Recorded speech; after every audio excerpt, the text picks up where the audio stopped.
Este fue una iniciativa que nos surgió a raíz de una carta que se escribió. Cuando supimos que había ganado Magdaleno el premio, nos dio muchísimo gusto porque lo queremos mucho. Y además Magdaleno, bueno, particularmente a Yuri y a mí, nos inspira muchísimas enseñanzas. Casi que si tenemos un problema, oye, personal, vamos y lo buscamos. Académico, vamos y lo buscamos. Político, vamos y lo buscamos. Económico, ahí sí no lo podemos buscar. Pero bueno, maestro universitario, ni modo que diera para más, ¿verdad? En términos económicos. Ajá. Y a raíz del premio fue que escribimos una carta cuando teníamos la presidencia del CUCA en aquel entonces, que fue una de las cosas más hermosas que pasaron durante la gestión del CUCA, que Magdaleno haya ganado ese premio nacional. Y a raíz de eso decidimos, de la carta que la leyó María Luisa, decidimos hacer un documental porque queríamos en realidad hablar de cómo había construido la teoría de arresto dinámico y todas sus aportaciones científicas. La verdad, no le entendimos nada. Y fueron 8 horas de investigación documental, 8 horas, ¿verdad? Aproximadamente 8 horas de entrevista a Magdaleno y a sus colegas más cercanos con los que construyó el Instituto de Física. Básicamente, el doctor Dorantes, que aquí está, Jesús Dorantes, a quien también queremos muchísimo, el doctor Jesús Luis Arauz, que mandó un correo diciendo que no podía venir porque era prioritario cuidar a su hijo esta tarde, y también entrevistamos a Pedro, porque Pedro creo que era el director, ¿no?, en ese momento cuando recibió el premio, y pues que también estuvieron juntos estudiando. Hicimos 2 sets de entrevistas, dada la complejidad de entender la teoría que nos estaba platicando Magdaleno. De hecho, se hicieron 2 documentales y la teoría quedó fuera de los documentales porque se estaba volviendo muy complicado en términos de difusión científica. Pero lo que hicimos en última instancia fue presentar un perfil de quién es Magdaleno, dicho por él mismo, porque además es muy grato escucharlo hablar incluso de sí mismo, y dicho por sus colegas del instituto. Bueno, la carta que escribimos en aquella ocasión decía, palabras más, palabras menos, esto: Magdaleno Medina Noyola ingresó en diciembre del 2013 a la lista de los mexicanos que tanto han impactado a la cultura y la ciencia de este país, desde que se instituyó, claro, el Premio Nacional de Ciencias y Artes, porque muchos mexicanos quedaron fuera antes del 45 porque no existía este premio.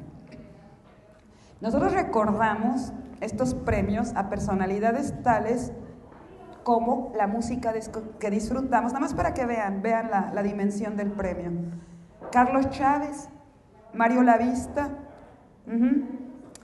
o Blas Galindo. Bueno, son músicos que a mí me encantan, en lo personal. También hemos leído a otros premiados: Sergio Pitol, José Agustín, Juan Rulfo y, por supuesto, Octavio Paz y Fernando del Paso. 2 grandes, Fernando del Paso por sobre todos. Bueno, es una apreciación personal. Pero además nos hemos deleitado con las propuestas coreográficas de Guillermina Bravo, una súper coreógrafa, y de Gloria Contreras, que se estuvo manteniendo durante años, hasta su muerte hace poco, el taller coreográfico de la UNAM. También nos hemos deleitado con la vital composición pictórica de Siqueiros, Clemente Orozco, el Dr. Art y, para más, Leonora Carrington. O la sensualidad totalmente irreverente y fantástica de uno de los grandes vivos de la pintura mexicana, que es Francisco Toledo. De hecho, cuando yo estaba escribiendo esto, estaba escuchando una pieza que se estaba estrenando en el 2013, que era La leyenda de Milano, que estaba escribiendo, que acababa de componer otro Premio Nacional de Ciencias y Artes, Arturo Márquez. Si estos nombres no les dicen nada, es que francamente tienen un vacío ahí de percepción, pero son los grandes intelectuales y nada más mencioné en arte, no mencioné en ciencia. Bueno, estos galardonados forman parte de la herencia... No, sí me tengo que poner los lentes. Ya. Estos galardonados forman parte de la herencia cultural de México y cada uno de ellos es por sí solo una institución. Un universo que impacta a centenares de miles de conciudadanos a través del tiempo que permite configurar y definir el quehacer y el carácter de un México. No es nada más que reciban un premio, es que están representando la sensibilidad de un país, desde esta región, para las mentes y por supuesto para los sentidos del mundo. A ver, bueno, creo que tengo que seguir aquí abajo. Ya, es acá abajo. Y luego escribí, con esos ojos guapangueros, porque miren que los tiene lindos Magdaleno, que además pasa del castaño oscuro. Magdaleno nació a principios de marzo, no me sé exactamente la fecha, de 1951 en Ciudad Fernández. Es además una región súper interesante porque es un lugar fértil donde se saludan dos sentires muy potosinos, que justamente es la región media y la región huasteca. Y a lo mejor eso es lo que explica esa refinada sensibilidad que tiene Magdaleno hacia las topadas, las décimas y las balonas, de los poetas arribeños y muy particularmente de los fernandinos que tanto le gustan a Magdaleno. Seguramente de esta tradición, Magdaleno aprendió a hacer resonancia en las discusiones académicas que mantiene por largas horas, por eso las entrevistas fueron 8 horas de trabajo, ¿no? En un ambiente de destreza intelectual festiva y divertida, según se cuenta y según lo pudimos constatar mientras lo estuvimos entrevistando. Pero además hay otra faceta muy interesante de Magdaleno. Ha sido pero realmente un fuerte impulsor y defensor de la estrategia universitaria, que es coherente con su forma de ser, que es coherente con la percepción de que la fuente, las formas, son lo que da sustancia. Y la sustancia es lo que genera conocimiento y cultura.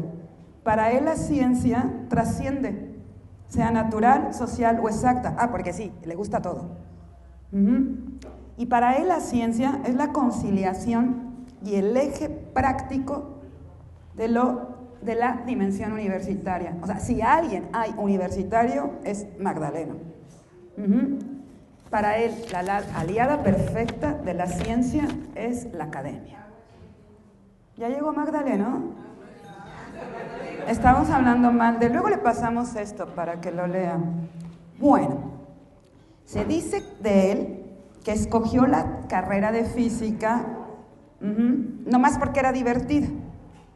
Él es físico teórico, aunque formó también laboratorios. Pocos físicos teóricos se dan a la tarea de formar laboratorios de instituciones diversas como la UASLP, donde hizo su licenciatura, del CINVESTAP, Politécnico Nacional, donde hizo su maestría, y también trabajó en las universidades de Indiana durante su doctorado y en la de California, básicamente en Davis, durante su postdoctorado.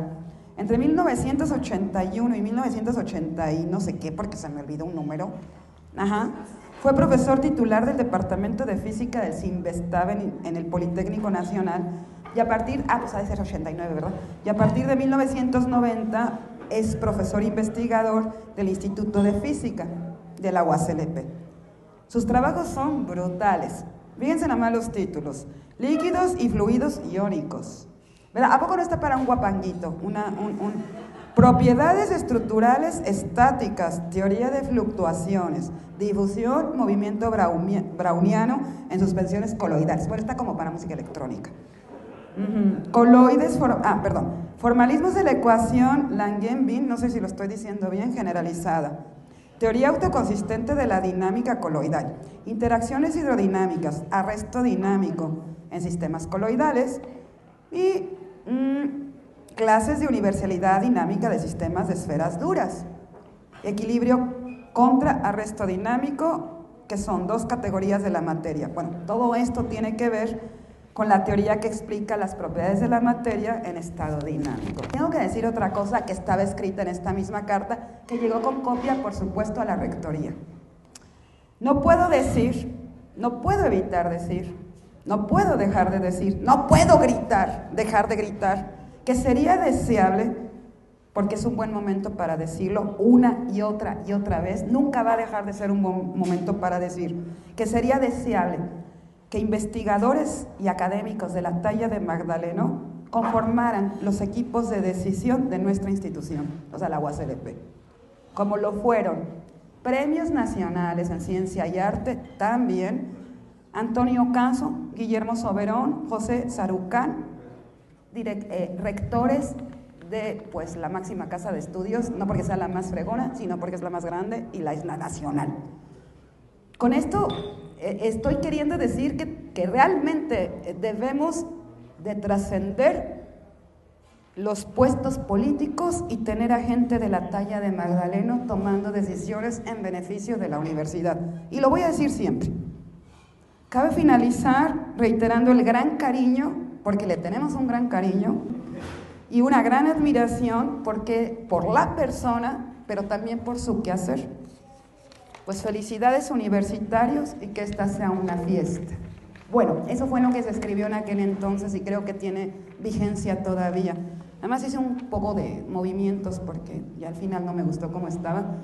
El primer video fue una producción de TV Universitaria con apoyo total y dirección de la maestra María Luisa Buendía y lo trabajó una becaria que tuvimos el gusto de tener, pues aquí está, que tuvimos el gusto de tener en el radio y después se transitó al cine, y es Luz Aurora Ñáñez.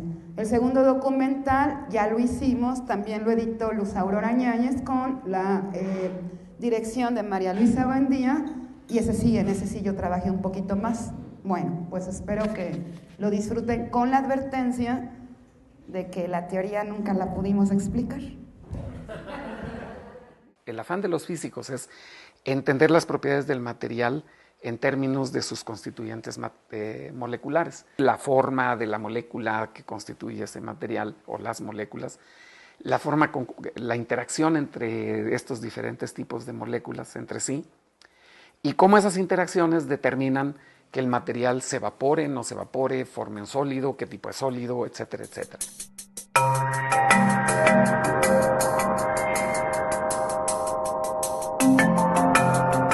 Yo soy teórico, mi trabajo es teórico y eso quiere decir que yo agarro esa información, que en mi caso las reglas del juego son que a partir de esa información de nivel molecular, predecir las propiedades macroscópicas del material, usando técnicas de un área de la física que se llama termodinámica estadística.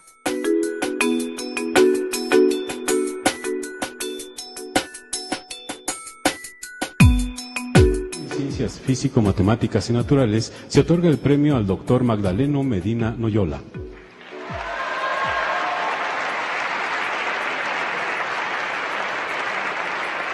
La herramienta que construimos es una herramienta que resultó ser bastante sofisticada y muy bien estructurada y con una capacidad de predicción que a nosotros mismos nos sorprendía. Claro, porque fue la acumulación de la experiencia de generaciones de estudiantes. Yo pienso que para entonces se habían pasado unas 8 tesis de doctorado.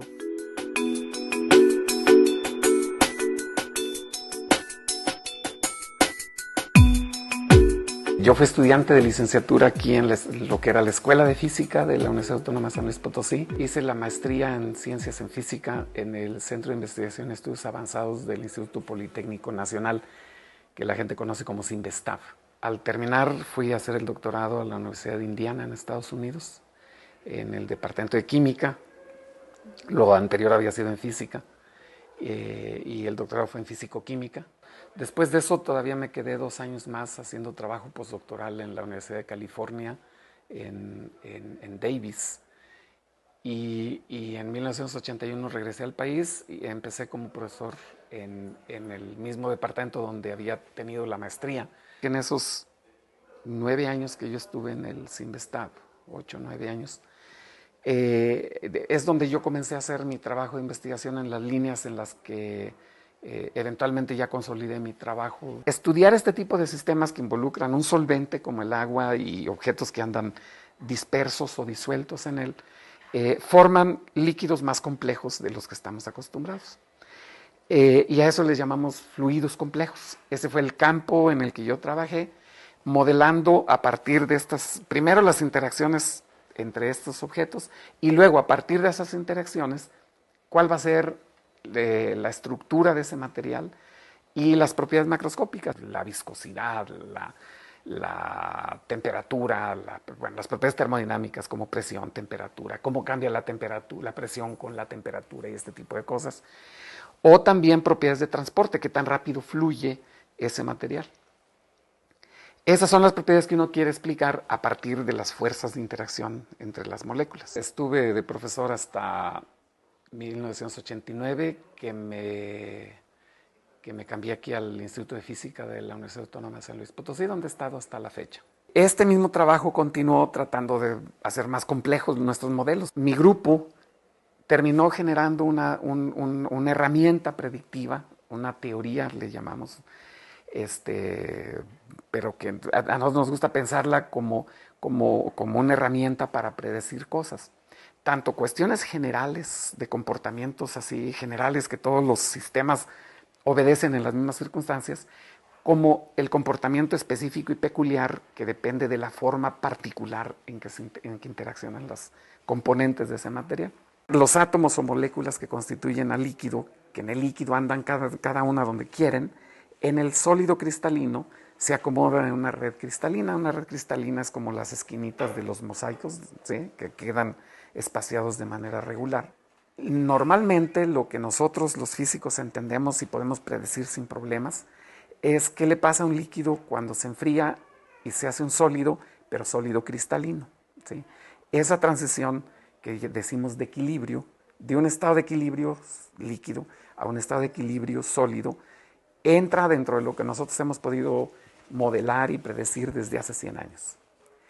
Pero esta otra transición, cuando usted enfría o compacta el líquido y los carritos chocones no tuvieron tiempo de acomodarse como soldaditos en una red así muy regular, esa no entraba entre las herramientas que tenemos de uso, que están en todos estos libros de física, de química, bueno, no en todos, en los que tienen que ver con esto, y que tienen ya muchos años que uno utiliza esos principios para hacer predicciones de esos procesos de solidificación a la fase cristalina. En el proceso de solidificación a fase amorfa, resulta que era un reto que andaba en la literatura desde hace décadas.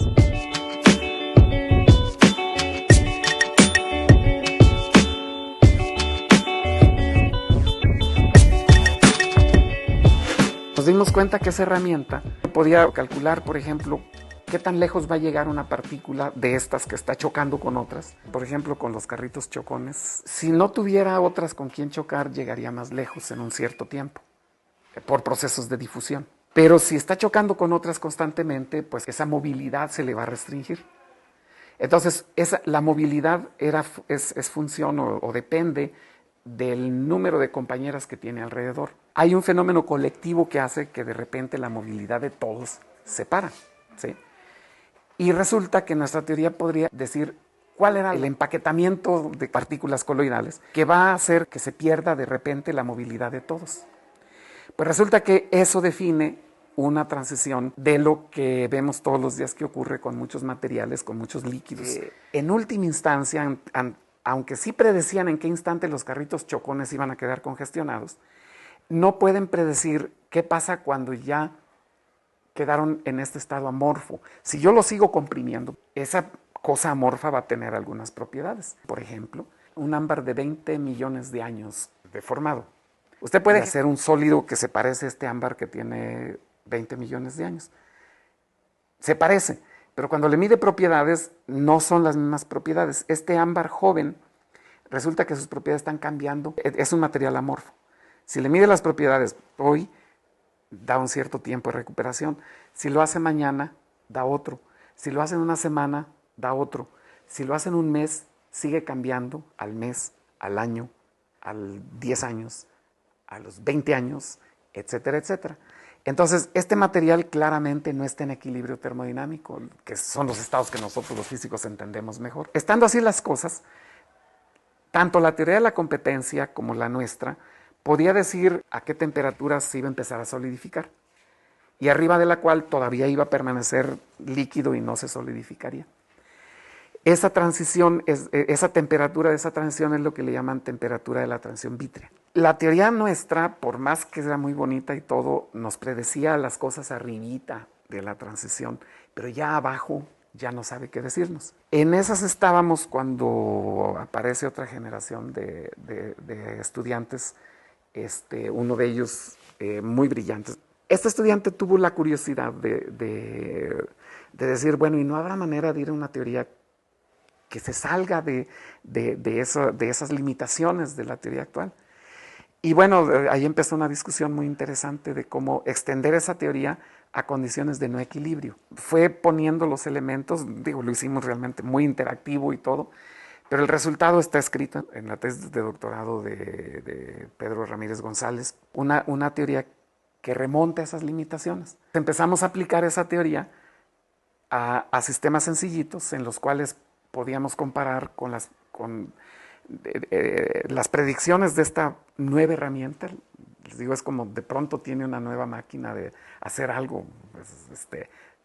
Si fuera de bollos, los primeros bollos salen quemaditos, ¿no? Hubo un proceso de ir afinando la maquinita para ver que sus predicciones, qué piezas le faltaban a la máquina para que fuera suficientemente precisa, y sus predicciones poder ver que coinciden con los hechos reales en un sistema, ya sea en un sistema real, en un líquido real, o en un líquido simulado en la computadora, ¿sí? Que también se puede hacer con simulaciones moleculares. Todo lo que le estoy diciendo está documentado a lo largo de las tesis de maestría y de doctorado de los estudiantes que hicieron su trabajo de tesis conmigo. Ellos realmente fueron los responsables de todos estos avances. A mí me tocaba un poquito el trabajo de, pues esto de coordinar, de dirigir, y de darle continuidad a este trabajo. Yo sí les diría a los estudiantes, eventuales candidatos, tanto a ser estudiantes de una carrera técnica o científica, que el mundo que les tocó a sus papás es muy diferente del que les va a tocar a ellos. Es decir, a lo mejor nuestros padres trabajaron en una empresa y ahí entraron desde jovencitos y ahí se jubilaron, y posiblemente el hijo también entró y está haciendo carrera. Esa fue la historia por muchas décadas y siglos incluso. Ese patrón está cambiando mucho. Aguas, chavos, porque ya no nada más nos van a pedir el tipo normal de ingenieros que siempre nos han pedido, eso no se va a acabar, ¿sí? Pero nos van a pedir otro tipo de ingenieros, con una competitividad técnica mucho mayor, ¿sí? Y también científicos que ya no nomás sabemos publicar papers, sino que también podríamos resolver problemas, aplicar nuestra investigación en cuestiones, en aspectos de aplicación que nos van a demandar, ya nos están demandando. Ustedes tienen un reto más demandante del que tuvimos nosotros, pero también mucho más interesante, ¿sí? Por ejemplo, ustedes iban a poder ver que la pobreza desaparezca de este país, ¿sí? Y digamos, en mi generación para atrás, estábamos acostumbrados a pensar esto va a ser eterno, ¿sí? Y a lo mejor yo nomás estoy siendo optimista porque también podemos echar a perder cualquier cosa si nos lo proponemos, ¿no? Pero yo pienso que la oportunidad es única, ¿sí? Y yo creo que esta generación de chavos no la debe de dejar ir. Y bueno, hay muchas fronteras donde esto se puede ejercer. La ciencia y la tecnología deben ser siempre una herramienta compañera en este proceso.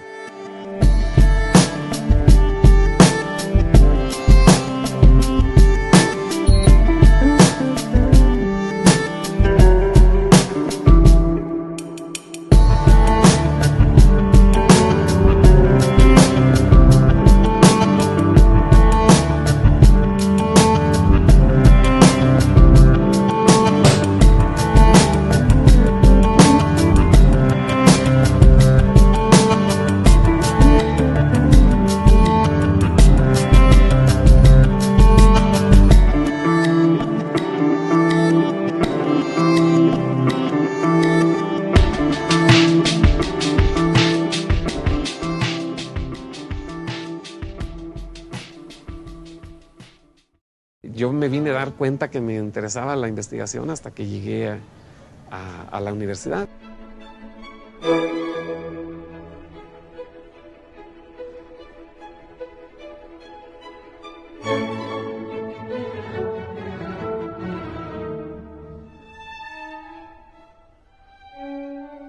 Él primero fue mi maestro y luego después él se fue a estudiar la maestría al CINVESTAB. Entonces yo fui a hacer unos cursos propedéuticos allá y pues allá lo conocí.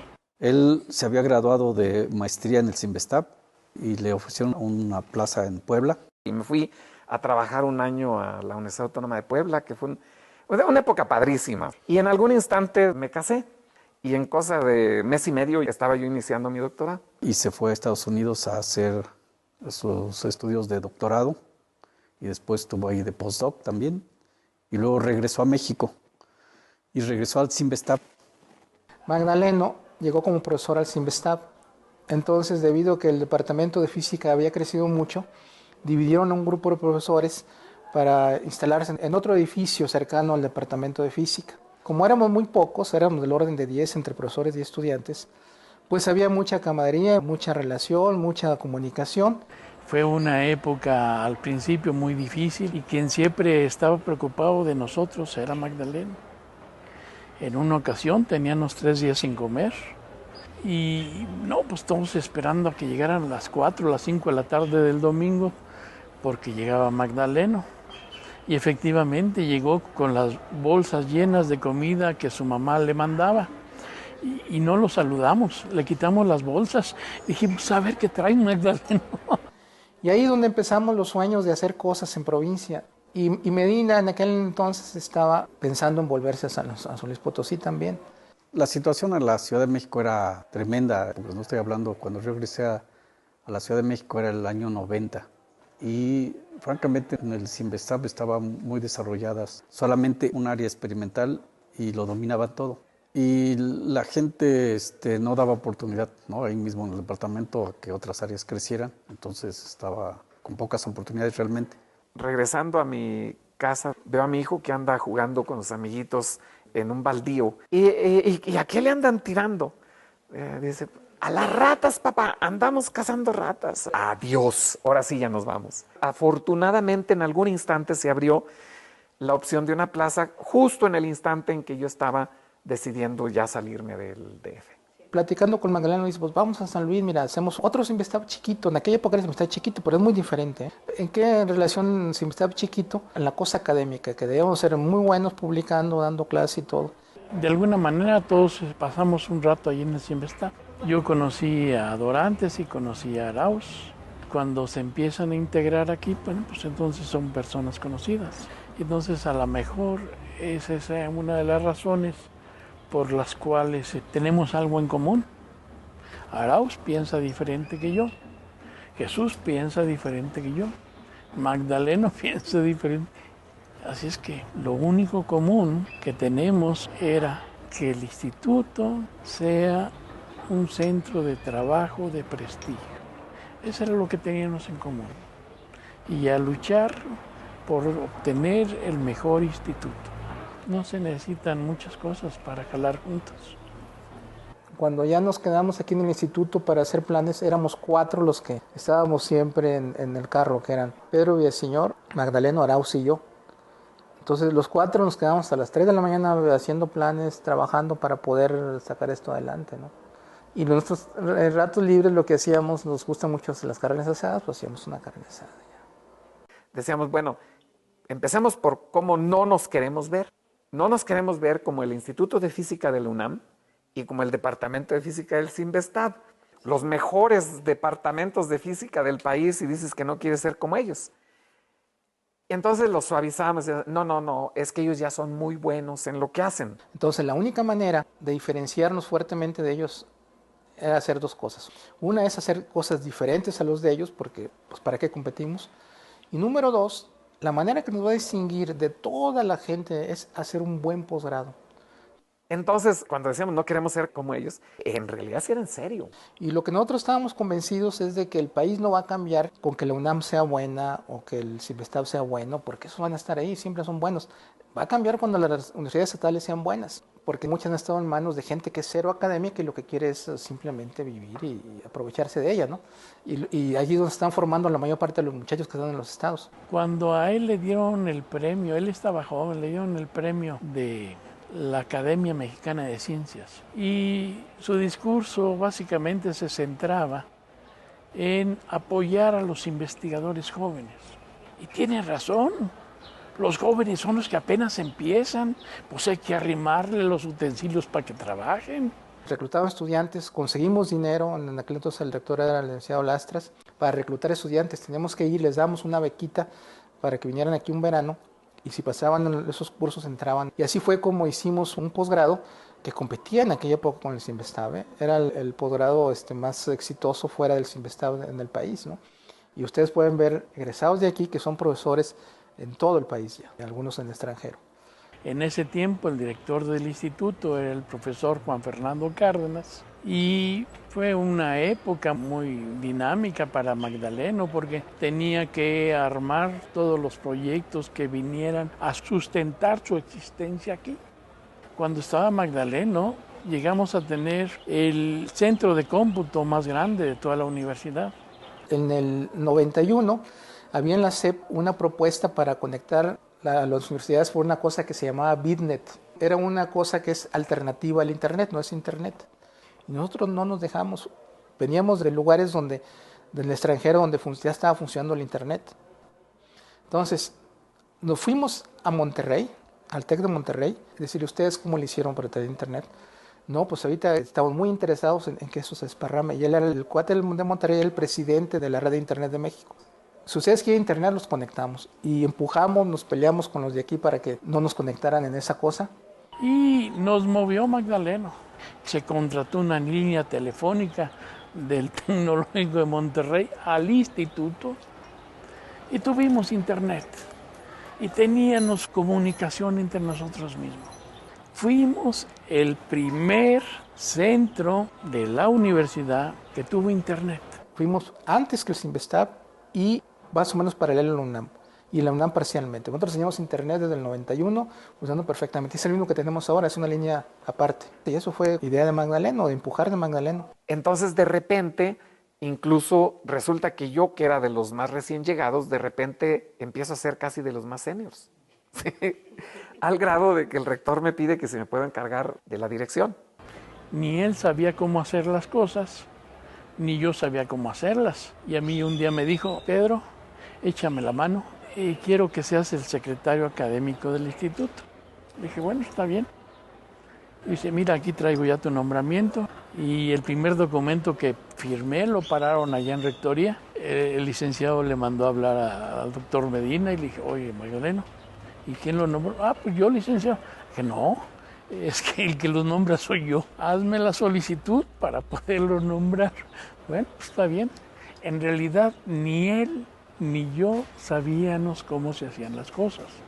El instituto tuvo 28 años a un mismo director y el profe Juan no tenía secretario académico.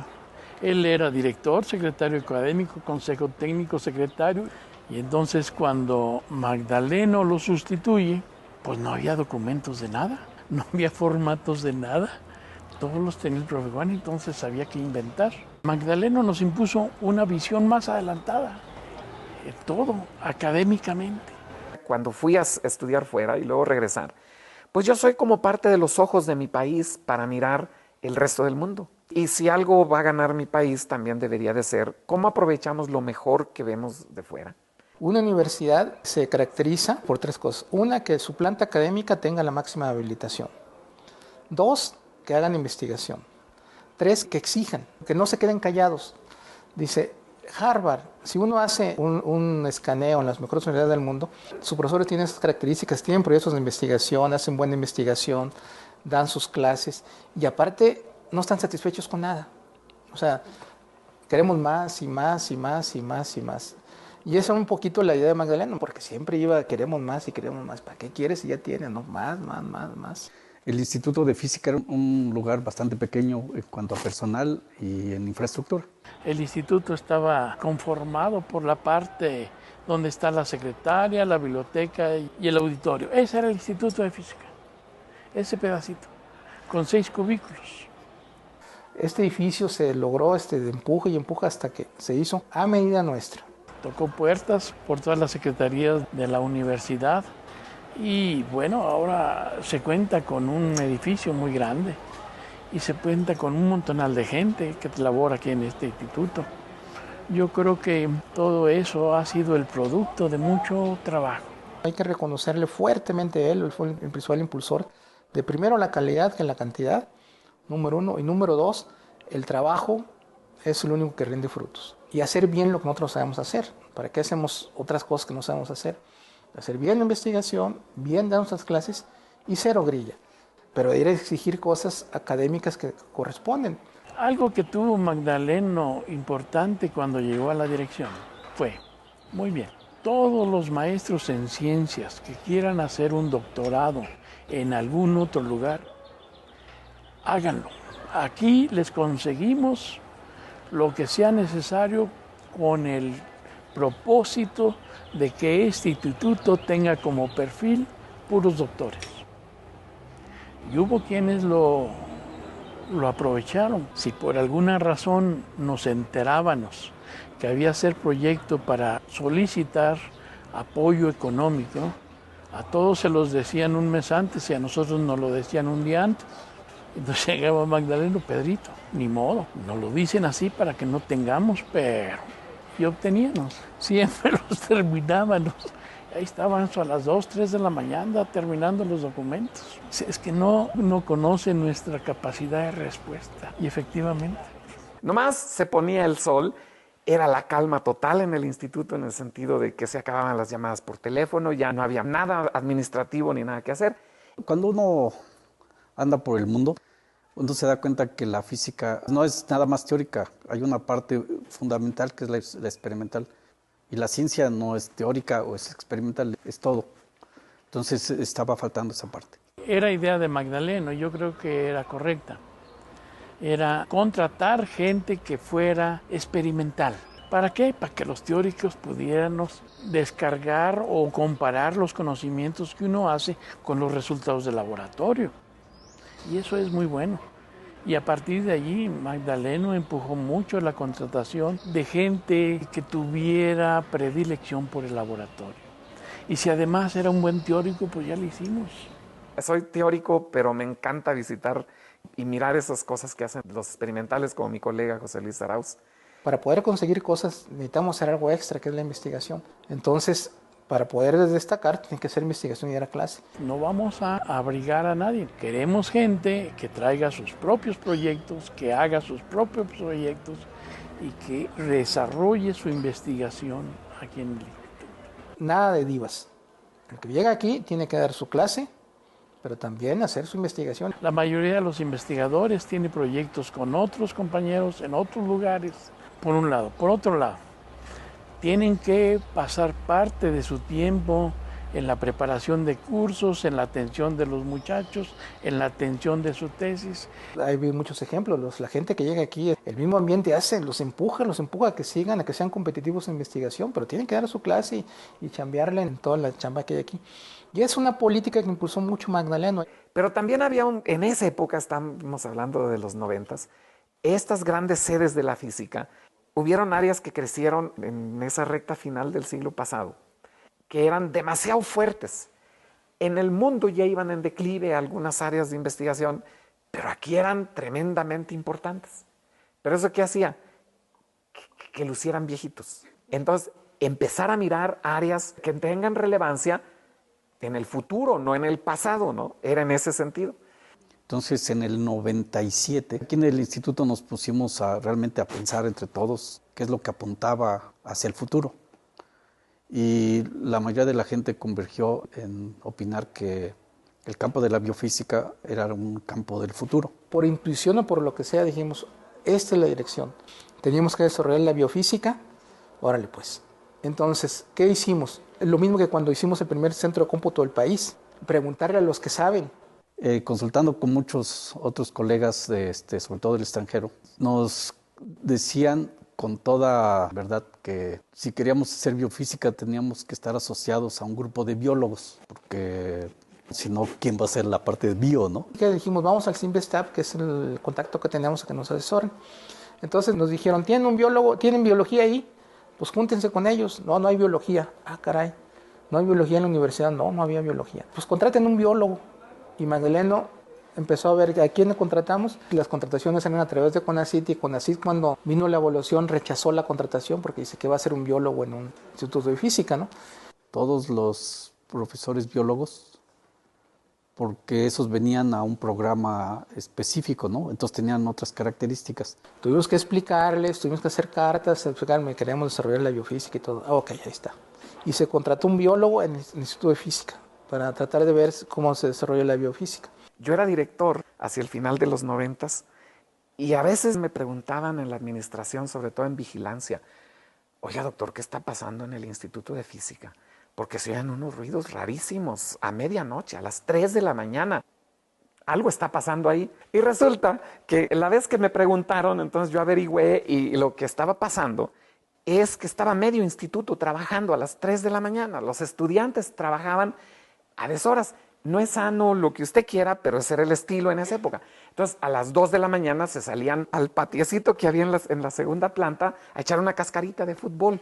Yo le puedo platicar que yo era también uno de los trasnochados. Y yo ya me he vuelto más civilizado y ahora llego temprano y esos rollos, ¿no? Porque, digo, me acababa una cajetilla de cigarros en ese periodo y resulta que Laura Jomans era estudiante de doctorado y tenía esa tesis. Su marido, Heriberto Acuña, también estaba haciendo una tesis en algo parecido. Los dos, yo como lo recuerdo con tanto afecto, porque casados con 3 niños, podían con 3 niños y los dos estaban haciendo una tesis bastante demandante. Laura se quedaba a veces hasta las 2 de la mañana. Obviamente el marido le tocaba quedarse con los hijos. Tenían acuerdos de veras así increíbles. Magdaleno se retiró de director en el 2000, pero pudo haber seguido y contribuyó mucho más, pero él ha contribuido mucho más en ciencia. La mayoría de los directores que terminan quieren jubilarse, como yo. En general ya no quieren regresar al trato que pudiera darle un futuro director a un colega. Pero Magdaleno estaba en la flor de la edad para hacer investigación. Que dejé de ser director, ocurrió un conjunto de factores que me indicaron a mí qué es lo que yo tenía que hacer. Meterme a mi oficina y ponerme a trabajar. Se regresó a su función de profesor y se dirigía a mí a solicitar cosas y ahora yo era el director. Pero además hay algo importante en su trayectoria como investigador. Había una ecuación muy difícil de resolver, muy difícil de resolver. Y entonces todo el mundo se enfrentaba a ella y pues no la resolvía. Y entonces Magdaleno a uno de sus estudiantes le dijo, a ver, quítale este término. Y cuando le quita ese término se puede resolver. Y el resultado predice muchos hechos ya conocidos. Y entonces ahora se conoce como la aproximación Medina-Noyola. Eso es algo que a todo mundo como investigador nos gustaría que en todo el mundo anduvieran diciendo, ahora usamos la investigación Villaseñor González. Desgraciadamente yo no fue así, pero él sí. Ha sido un investigador muy prolífero, muy productivo. Pero de nuevo hay parteaguas donde la cosa tiene así como un vuelco. En algún instante, como por 2005, entraron 2 estudiantes a trabajar conmigo, Rigoberto Juárez y Pedro Ramírez. Estos 2 cuates, lo que son las cosas a veces dependen del carácter y del clic que hacen unas gentes con otras. Estos 2 hicieron clic con un cuate que no tuvo con quién hacer clic, que estuvo antes que ellos, Marco Chávez, que está en la Universidad de Chihuahua. Pero Marco hizo un trabajo impresionante, agarró lo que hizo Laura, que lo había hecho para líquidos que están formados de un solo tipo de partículas, y pasarlo a mezclas. Era un tour de force matemático, intelectual, y eso lo hizo solito Marco. Pero luego entonces Marco se fue y en eso llegaron estos otros 2 y congeniaron muy bien. Es uno de los grandes placeres de la investigación científica y de la colaboración, el tener 2 cerebros funcionando en paralelo para resolver un problema. Esa es la gran cosa. Le entregaron el premio nacional, pues ese es la máxima premio aquí en México que puede recibir un investigador de parte del gobierno mexicano, donde le reconocen no un trabajo, no, su trayectoria. su trayectoria como investigador, y eso es digno de tomarse en cuenta porque él no es político, no es un político, y el defecto de Magdaleno es que nunca se calla lo que quiere decir. Yo soy extremadamente alérgico a las proclamas ideológicas. Viéndolo a retrospectiva, uno dice, pues más vale que me diga lo que no le gusta, y así yo le pongo mis criterios y ella le explica los de él, y podemos coincidir o no coincidir. A mí no me causó sorpresa porque todos los físicos cercanos a Magdaleno y cercanos al área sabíamos o estamos convencidos que el mejor físico estadístico del país es él, ¿no? Uno tiene que considerar a las personas con su valor. Uno no recibe el reconocimiento, pero uno está cerca y lo disfruta. Que sí estaba yo bastante contento, ¿no? Porque no creo que sea solamente el reconocimiento al trabajo de Magdaleno, sino que no se pudo haber dado ese premio de la nada. Ese también es un reconocimiento al trabajo en el instituto, al trabajo en la universidad. Aquí tenemos la filosofía de que si le va bien al vecino, te va bien a ti. Aumenta la autoestima de la gente o la estima del lugar, se revalora todo y creo que eso es muy importante. Estar con gente importante te hace sentirte también importante. Alguien que ha vivido aquí mucho y que compartimos absolutamente todas las políticas académicas y todas las visiones que se hacen aquí en provincia, en particular en San Luis.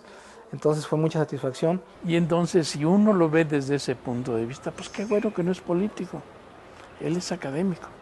Luchamos porque este instituto fuera reconocido nacional e internacionalmente, eso es cierto. Y yo creo que cada vez que aparece Instituto de Física o ACLP en un paper, nos conocen. Algunos no saben dónde queda San Luis Potosí, pero nos conocen. Lo que falta es que compitamos a nivel internacional, no nada más a nivel nacional. Que seamos muy buenas a nivel internacional, de que la Universidad de San Luis Potosí sea una opción para un alemán, para un inglés, para un colombiano, para un argentino, que sea una opción. Como es para nosotros decir, yo quiero estudiar economía y me quiero ir a Chicago, me quiero ir a Harvard. Pues aquí también, ¿no? ¿Por qué no? Pero si te das cuenta, tenemos gente con expertices que se pueden poner juntas para hacer un equipo importante. Y si no las tenemos, pues yo me imagino, aunque te digo, no es mi campo, pero ahora yo estaría muy de acuerdo en buscar darle un relieve mucho mayor a la investigación. Y lo que queremos es de que a este carro se sumen los jóvenes, porque no es fácil, ¿eh? La gente se aburguesa. Entonces, lo que hay que es renovarse nosotros mismos, de decir, ya, quítate tus bonitos escritorios, bonita oficina y ponte a chambear y ponte a... No te dirección, porque tu investigación es tu rollo, ¿no? Y todo lo demás sale solo. Viene un joven con otra idea que nadie se le había ocurrido y esa es la buena, ¿sí? Y que los jóvenes lleguen y trabajen y se incorporen, ¿no? Se va a lograr.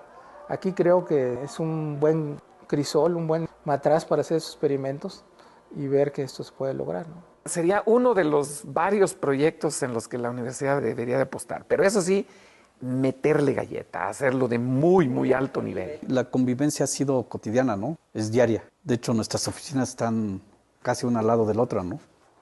Entonces pasa él y me saluda todos los días y ya se va. O se mete ahí a mi oficina a estar molestando, ¿no? Proponiendo cosas y todo el día está ahí. Magdaleno no solamente es un buen científico y además es una persona que ve al futuro, ¿no? Eso es parte de su valía como un activo de la universidad, es como un tesoro de la universidad. ¿Por qué me dediqué a la investigación, a la física? Yo creo que el motivo fundamental fue ese deseo de entender, de que sea algo que me provoca intelectualmente. ¿Y por qué? Ya me fregué, porque no voy a pararle hasta que no tenga yo al menos una idea, aunque sea esquemática. Y la investigación científica se basa fundamentalmente en ese motor.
Me lo encontré hace unos días en una puerta, así como dice Arauz, ¿no? Y empieza a molestar, y empieza a platicar, empieza a dibujar de nueva teoría. Este hombre anda tras algo importante y parece que lo va a lograr. No, si alguien quiere hacer algún comentario o si Magdaleno quiere decir algunas cosas, pues bienvenido, siempre es muy sabroso escucharte hablar. Y si el video que hizo Luz Aurora, felicidades, no me acordaba de que en efecto ahí se podía visualizar, hacer la difusión de lo que había sido la teoría de la transición que yo no logré. Pero el trabajo de edición muy bueno, felicidades Luz Aurora. Y muchas gracias también a Agustín, que estuvo en todas las filmaciones, las 14.000 horas ahí, escuchando a Magdalena también. Bueno, pues entonces alguien quiere comentar algo. Reconocer el trabajo estupendo esto de hacer comparecer a 4 gentes para que declaren y luego asegurarse que lo que dicen es consistente. Estoy impresionado. O sea, ustedes se pusieron de acuerdo. ¿Cómo lo logramos? Lo cual quiere decir que es recopilar el testimonio no de una persona, de una figura, sino de lo que realmente ocurrió en este caso del Instituto de Física. En alguna ocasión yo lo puse así: para hacer iniciativas de este tipo que perduren, se necesitan una persona, se necesita una pandilla mínimo. Y en ese sentido, tal vez estuvo demasiado focalizado en una única pandilla, porque realmente y la otra cosa que les quiero reconocer de María Luisa y el equipo, que se encargaron de armar el video. Yo nunca había sido parte de una cosa, de una cosa de estas. Yo recuerdo que me estuvieron ahí confesando por 3 horas. Y ahora que veo el resultado, digamos, no es lo mismo que ese trabajo puesto de la gente en las cámaras, la edición y cuanta cosa. Ya visto en el tiempo que duró, el trabajo es estupendo, realmente mi reconocimiento al trabajo editorial. Pero más que nada está documentando. En esta ocasión me tocó al instituto. Yo creo que una institución como la nuestra tiene una riqueza enorme en todos los rincones de la universidad, en cada departamento, en cada facultad. Y creo yo que, por ejemplo, esto yo siempre pensé, algún día sería bueno escribir o hacer algo. Pues ya se encargaron. Digo, tal vez yo lo hubiera escrito de otra manera, ¿no? Tal vez a Magdalena Medina, estoy hasta acá de Magdalena Medina, un rato, ¿no?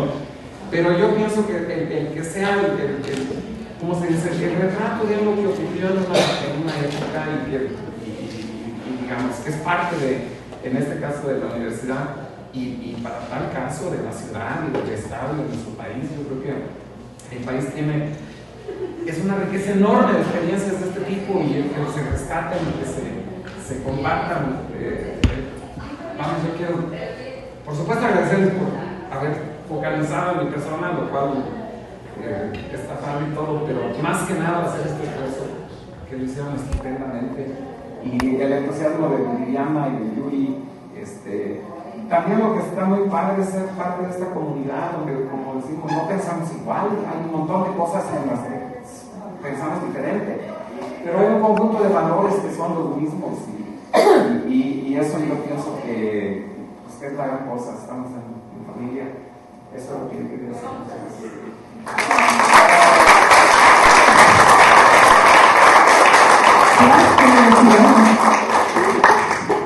Nada más a propósito de la ciencia verdad, ya ven que estamos llegando a nuestro 10º aniversario.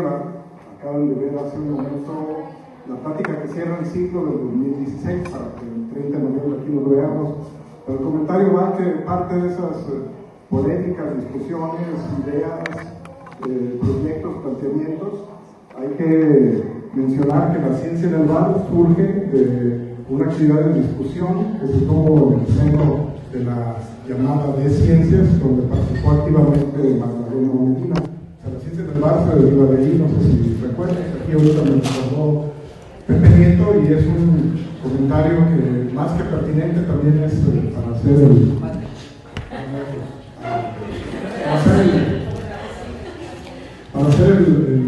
el reconocimiento qué es lo que produce las cuestiones de discusión, etcétera, que aquí se discutieron y que da como consecuencia proyectos de ciencia a todos los niveles. Es otra de las cosas que aquí en este centro queremos reconocer, que de ahí de alguna forma surge la ciencia mental. Y por otro lado, el registro de la actividad académica de la universidad, al menos, aprovechando que está Marisa, tampoco le gusta como aquí que se hable mucho al respecto de las personas, pero el laboratorio de comunicación e información científica que ven allí, que es quien hace la producción, pertenece a la universidad, sí, pero básicamente comunica el trabajo que se realiza en torno al departamento de divulgación con la revista Buen Día y que muchos de nosotros apoyamos. Entonces, ahí está el registro. Esta es una muestra y un homenaje a uno de los grandes personajes de la Universidad de San Luis Potosí y de la ciencia potosina.